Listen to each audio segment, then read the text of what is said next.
Welcome to the Franciscan Spirituality Center in La Crosse, Wisconsin's What is Spirituality podcast. Your host, Steve Spildy, is the Associate Director at the Center.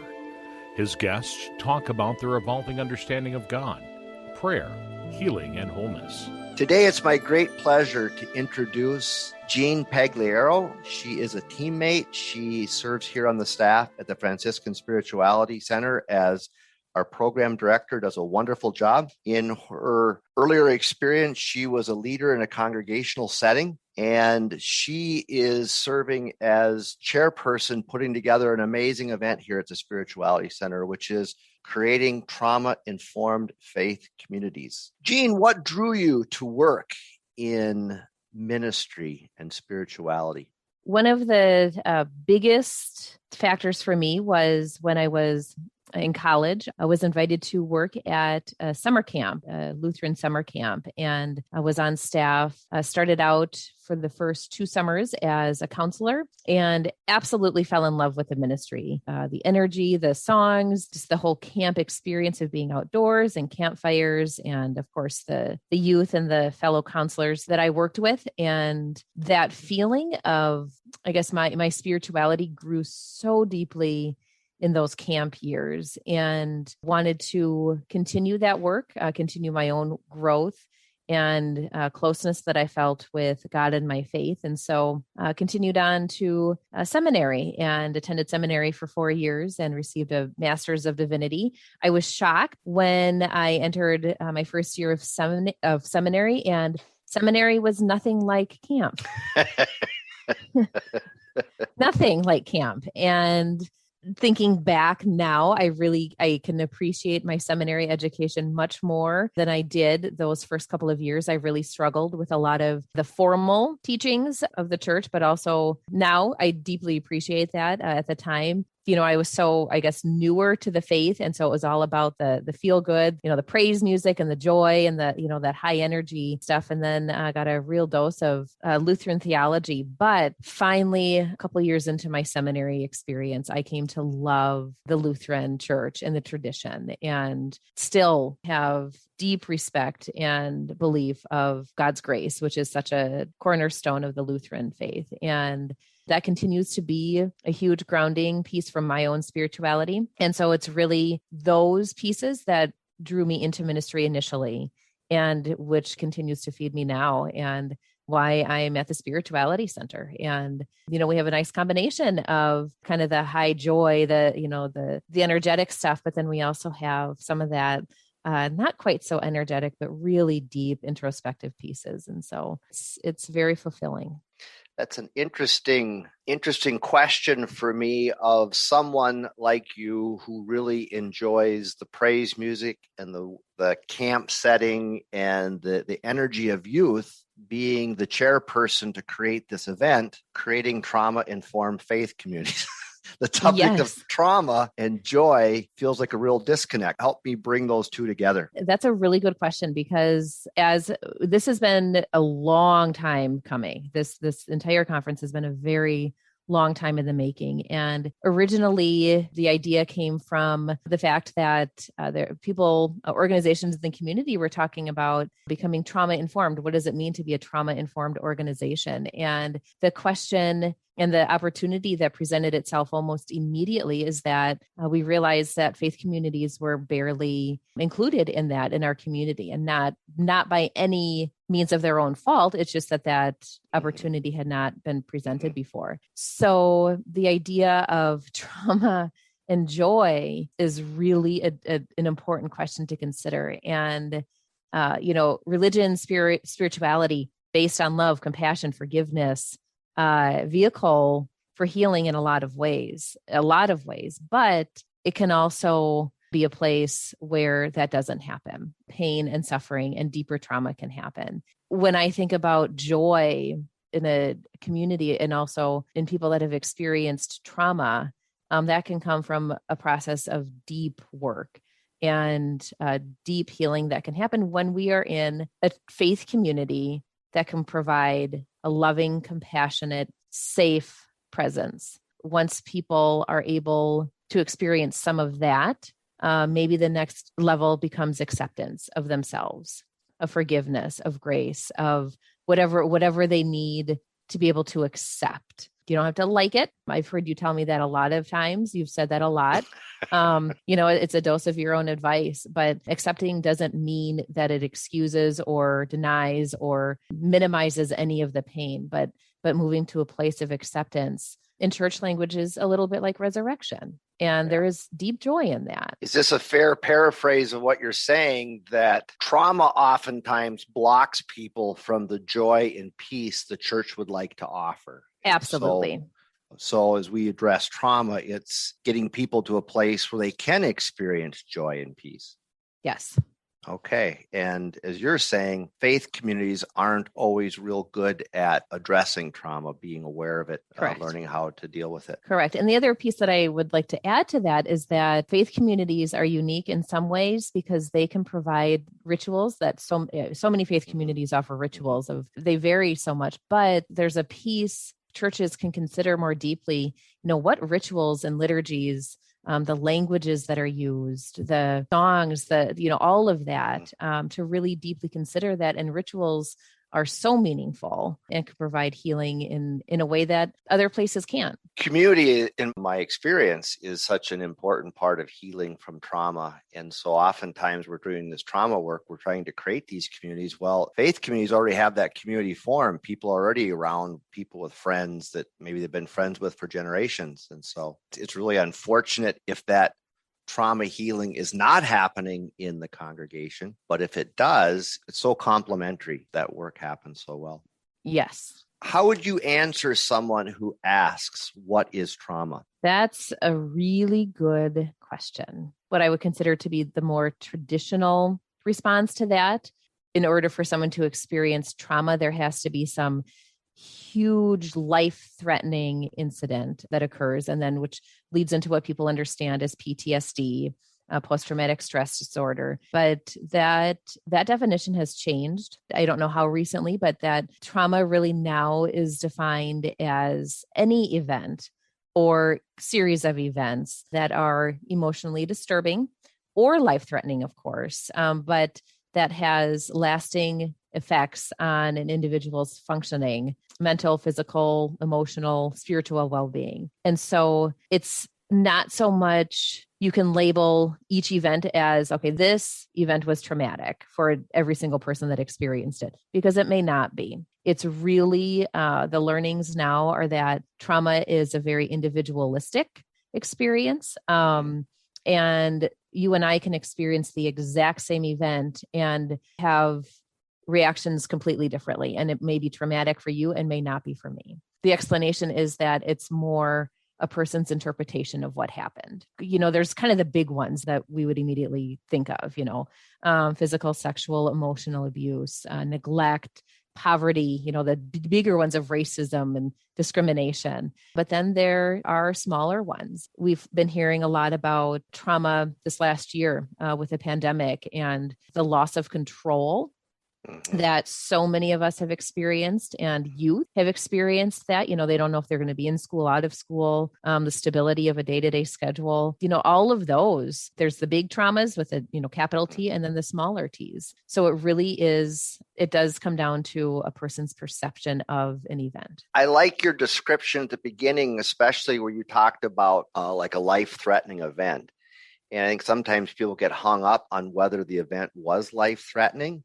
Yes. That's kind of irrelevant. It's like, but did the person perceive it as life-threatening? Absolutely. And so a lot of those things that happened to us as young children, our life may not have been in danger, but we felt like it was in danger. If this person left me, I wouldn't survive. Mm-hmm. Or I remember some of those early images of COVID when it was like still in China. And I think you and I maybe talk someday at work about that around the water cooler, and just those images of the empty streets. Yes. Completely empty streets. And my first thought was, if that happened here, I would die. That was just the thought. And obviously I didn't die, but it felt like I was going to die when everything was shutting down. And I thought, how are we going to do this? Yes. And I think my experience was light compared to a lot of people's, but. Mm-hmm. Yeah. But at the same time, to be able to, I think that's why this broader definition, I think, is so much more helpful for people. So then they're not minimizing the true pain that they feel. This is current. This is important. It's an issue that especially belongs in church communities. Yes. And so thank you for putting this together. What does trauma have to do with spirituality? Why is this event being hosted at the Spirituality Center? One of the biggest pieces to that is that there's a phrase called protective factors when it comes to resilience. And we haven't talked about ACEs yet. And so ACEs are adverse childhood experiences. And along with that, there are certain factors that have been named protective factors. And so those are things that promote to overall well-being. And when adverse events happen, trauma happens, what factors are in place to help somebody get through whatever it is they experience and to become more resilient. Over and over again, we see that faith communities are a protective factor in overall well-being. We're all about that at the Spirituality Center. We're all about healthy relationships, safe conversations, wholeness, healing. And so it made perfect sense for us at the Spirituality Center to host something like this. We have the staff capacity to be able to put together a larger scale conference such as this, whereas some other faith communities are doing the day-to-day work of what they do in faith communities. And this is what we do. It just made perfect sense to offer this to the community and even the greater community, since this is on Zoom. We're hopeful that this isn't just going to stay within the La Crosse community, but people will be able to join us from all over the place. Tell me about some of the presenters you're excited to welcome to this event. I am just thrilled with the scope of presenters that we have. You're included on that list, you and Deb Hansen, and you'll be talking about Brene Brown and empathy and how that goes into forming healthy relationships. And our keynote presenter, it has been really great to work with him and get to know him a little bit. His name is the Reverend Dr. Frederick Jerome Streets, but he just wants to be called Jerry. And he is senior pastor of a Congregational United Church of Christ. He's in Connecticut. And he's also on the Institute for Child Advocacy for the Children's Defense Fund. And he is just very well spoken and compassionate, and is going to be focusing on the title, There is a Balm, Faith Communities, Trauma, and Their Call to Respond. And that first session is going to be June 1st. And I think he is just going to really set the tone for what we want this to be. We want this to be a balm of healing and empower congregations and faith communities to provide that. You've structured this in a way that it's like on tracks, different days where you could sign up for a day and take part in that. Correct. Yes. And so anybody who registers, we have 5 tracks that are offered. Each track is $35, and people can sign up for 1, 2, 3, 4, all 5 of them. And with that comes the registration for this keynote event on June 1st. And so that's part of the $35. And so he'll be speaking to everybody. Yep. And then some of these track presenters, the ones that you're really looking forward to. Yes. And then some of these track presenters we have some local folks that are going to be part of this. Dr. Jennifer Clevin from Gunderson. She's a chairwoman of the Department of Pediatrics and has just been doing a lot of amazing work around trauma-informed care, and especially around youth. She'll be with us on track 1, and that's Walking with Youth. And so she'll be here. And then we also have Jackie Richter, who is from Mayo, and she'll be with us for the second track, and that will be Walking with Adults. She will be focusing on creating an atmosphere of safety. What does that mean when we're working with adults? And she's just really well known and respected as well. We have Nate Coleman from the Good Fight Community Center, really deeply involved in the community in a lot of different ways, and he'll be sharing with us about creating meaningful connections with youth, especially connections that what we talked about earlier about protective factors, and how does that happen in a place like the Good Fight Community Center and what he does. I can just name like all 25 of them, or and then we also have 2 brand new presenters that just came on board that I'm really excited about. Kathy Anthofer Fialan. She has done a lot of work with family court judges, first responders, hospice teams, and central to what she believes is that we all should be able to love our neighbors as ourselves. But first, we need to care for ourselves. And with her, she will be presenting on the day that we focus on staff and personnel and making meaningful connections with staff. She will be really good. And then another presenter who just came on board, his name is Dr. Gregory Williams. He's on the senior leadership team at Baylor College of Medicine.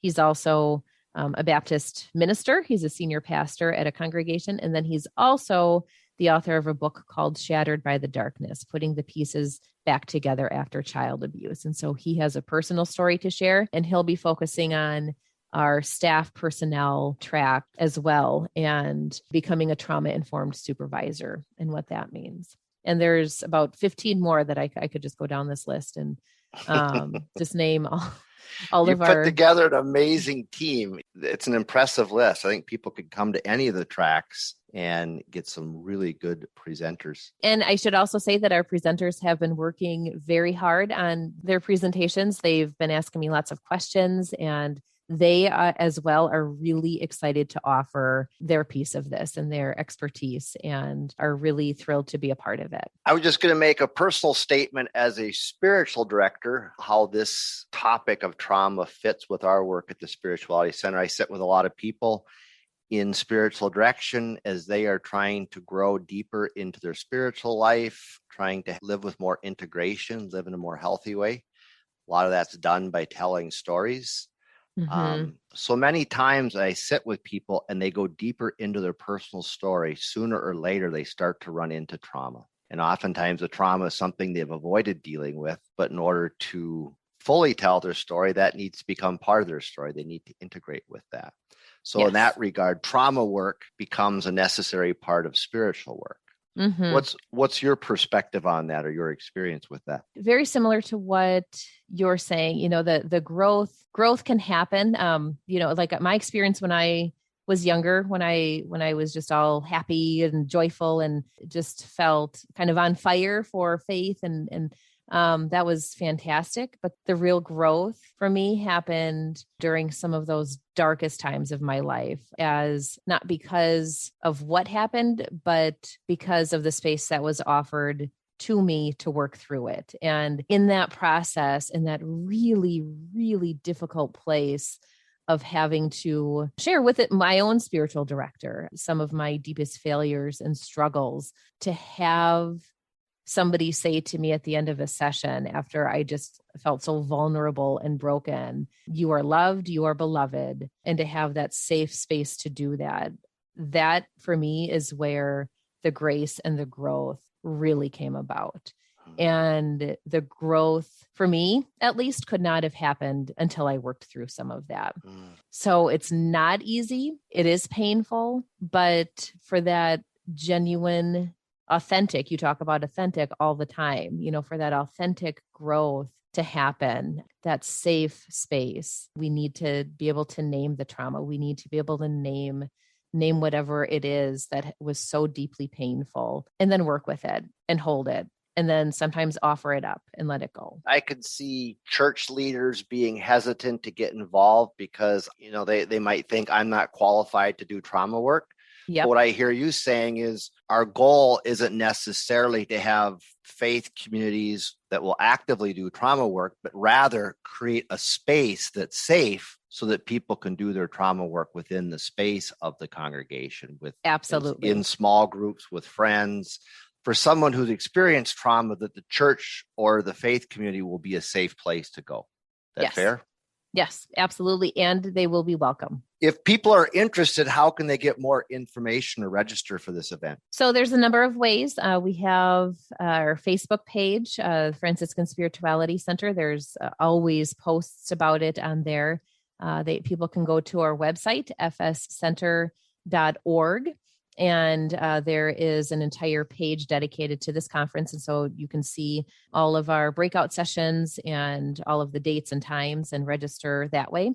Or if it's easier, you can call down to the Spirituality Center. The number is 608-791-5295. And they will happily walk you through the registration process over the phone as well. One final question, Jean. What result would make this event successful in your estimation? In terms of success, there are going to be those little changes, and sometimes it takes a long time for little change to happen in faith communities, but for little changes to be implemented either within the working staff of the congregation, how they welcome people, the hospitality. How would hospitality be different if committees were considering, is what we're doing trauma informed? To me, the greatest success would be that people walk into any faith community and they feel safe, they feel seen, they feel heard, and they feel loved wherever they're at. And whether or not they're changed from attending the church, they still feel like they belong and that they'll be able to do the work they need to do. If you have any questions about any of the programs that they offer at the Franciscan Spirituality Center in La Crosse, Wisconsin, we invite you to call us at 608-791-5295. That's 608-791-5295. You can also visit our website at www.fscenter.org. www.fscenter.org. Thank you for listening.